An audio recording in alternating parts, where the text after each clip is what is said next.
Hello. So initially I was talking about in order to write more, you might want to read a book. And then I said for the visual learner, you might want to watch some TV. Specifically, I was talking about K-dramas. And so I wanted to give some recommendations of dramas that I like that inspired me to want to write some more. Specifically, we're focused on romance, a little bit of action, because that's where I currently specialize while we do some skincare. I wrote a romance about a girl who goes on a study abroad trip to London and finds herself in a very big low in her life when her boyfriend breaks up with her, and now she is in a new country trying to have the time of her life while also put on a group project with a guy who is a little grumpy but secretly a sweetheart. And will their time together turn into something more, or will she fall more in love with her toxic ex? But when it comes to dramas, that makes me think of the coming of age stories. When I think of a come of age drama where you see two people in some form of a healing journey where they find comfort in each other, I think of dramas like Hometown Cha-Cha-Cha, Welcome to Sandori, Family by Choice, Queen of Tears, Mr. Plankton, Dr. Slump, Because This Is My First Life, Love Next Door. I've seen a lot of dramas, okay? Sometimes I also like to go into reading the drama before I watch it, because I get to see two different experiences, and as a writer I think that's very important because you get to see how it was written by the initial creator and then see how it was interpreted for television, how it was rewritten. Two dramas that I have read on Webtoon was Attorney Woo, and I also read Marry My Husband. Reading those two dramas were two incredibly different experiences by watching them being translated to TV, because Attorney Woo Young-gu was almost like bar for bar Webtoon to TV. However, Marry My Husband was very interesting because Marry My Husband is a drama where it's basically playing with timelines, kind of like Lovely Runner does in a different way. And so in those timelines, a lady got sick and her husband ended up trying to kill her. In the first timeline where he does it, she gets sent back about 10 years back into the past, and she decides that instead of her succumbing to that fate, she's going to let her best friend, who her husband cheated on her with, succumb to that fate instead. So if her best friend marries her husband, then she doesn't have to die. But the television drama played with it. I knew the end result of each character, but while you're watching the drama, they played with how they did it, which was so cool because the drama already plays with fate, and then the writers replay with it.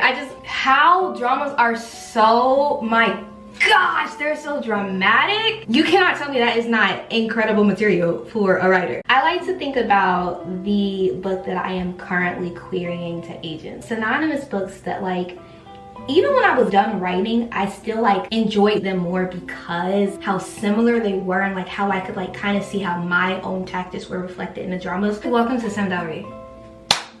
I'm actually gonna switch my answer to She Beauty. Also, I just took my mask off and I forgot to film. Moving on. She Beauty is a journey where a girl who has lived her whole life believing that she is despicably ugly, really she just has some acne, comes to find out that she is beautiful. These two guys fall in love with her, you have a little love triangle situation, and it's just this very wholesome journey of this girl falling in love with herself and also falling in love in general. I would compare that more to mine. Also, if you want to think about dramas to watch after that, I would follow that up with Family by Choice quickly, just to see my man Hwang Eun-yup win. To be honest, it's tough after watching She Beauty. Family by Choice is a story of three kids, a lot of mama issues. They grow up essentially as family. It's very wholesome as well. Two of the quote-unquote siblings, not blood related, they end up falling in love just watching that journey of these two people, no one in the world knows them better than them, and it's just such a precious journey. Other dramas, I would say, I love Mr. Plankton, but only watch it if you're prepared to cry. I had to watch that drama slowly. Dr. Slump, two people who are dealing with the world against them find comfort in each other. Queen of Tears, it's exactly what the title says. You will be stressed. Two people, of course, they fall in love, then they fall out of love, and it's their journey falling back in love with each other, but also with all of these outside situations that just keep making it hard. And then there's this villain, and it's a good drama. Because This Is My First Life is probably my comfort drama. It's two people who are at this crossroads where they really just need somebody to depend on, and they end up finding each other. They fall into this marriage of convenience that turns into a marriage of love. I just ate it up every time. When it comes to watching these dramas, something that I just say is so important, what makes them such good TV, which makes people keep coming back and people talking about them so much, is the writing, the scripts. You can't guess them sometimes. They're so thought out. It's romance, but it's not just put on the spice, it's put on the story, their trajectory, how they fell in love. It's good TV because it makes you feel something. And as a writer watching that, it's also so important for you to think about, why is it making you feel something? What is it making you feel? At what points are you feeling these feelings? You really get to discern what's going on and how you can implement those ideas into what you write, which is why I say watch what you write. Say it with me, watch what you write. It's January 24th. I have finished 5 dramas this month. I don't know where I find the time. I have so many dramas that I could recommend and talk about. Did I mention My Sweet Mobster? Whoa. Like, did I mention DP? DP, Bloodhounds, Vigilante. They're not romances, they're more action, but they're focused on a story of people who are disenfranchised and how they're going to come out of whatever struggles they're in. There's a lot of action, there's a lot of fighting. Bloodhounds, let me tell you, Bloodhounds, it's a running thing that people say. Some dramas like kind of like start off slower because they're getting you into the story with the backstory. Not Bloodhounds. No, they came out.